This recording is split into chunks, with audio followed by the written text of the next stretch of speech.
A very selfish creature, and for the sake of giving relief to my own feelings, care not how much I may be wounding yours. Ever since I have known of your unexampled kindness to my poor sister, I have wished to thank you, but had no opportunity. I thought only of you. You are too generous to trifle with me. If your feelings are still what they were last April, tell me so at once.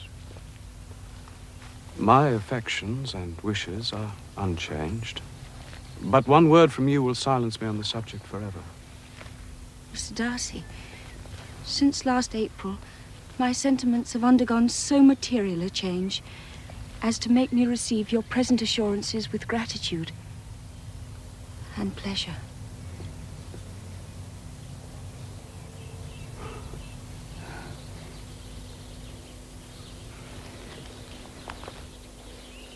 It is Lady Catherine's doing. Her indignation at your perverseness, imparted at length to me, taught me to hope. Had you been absolutely, irrevocably decided against me, you would have acknowledged it to her, frankly and openly. You know enough of my frankness to believe me capable of that. After abusing you so abominably to your face, I could have no scruple in abusing you to all your relations. What did you say of me that I did not deserve?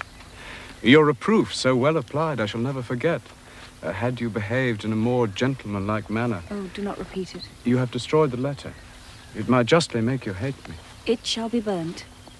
At once. Dearest, loveliest Elizabeth, by you I was properly humbled. No, I did not blame you for coming to Pemberley. I felt nothing but surprise. My object then was to show you I was not so mean as to resent the past. As to my gravity and thoughtfulness on hearing the news of Lydia, I had already resolved to leave in search of her. So you gave your permission for Bingley to marry Jane? I guessed as much. Confessed interference in his affairs. It was absurd and impertinent of me. He never had the slightest suspicion. The more I saw of them together, the more I was convinced of her real affection. I never doubted his. And your assurance of it, I suppose, carried immediate conviction to him? It did. What set you off in the first place? I cannot fix the hour or the spot or the look or the words which laid the foundation. I was in the middle of it before I knew it had begun. My beauty you had earlier withstood.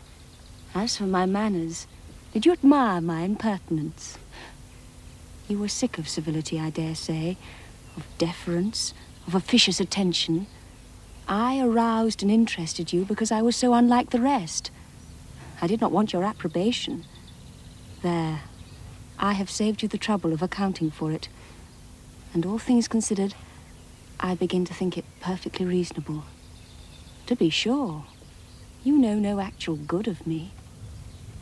But nobody thinks of that when they fall in love.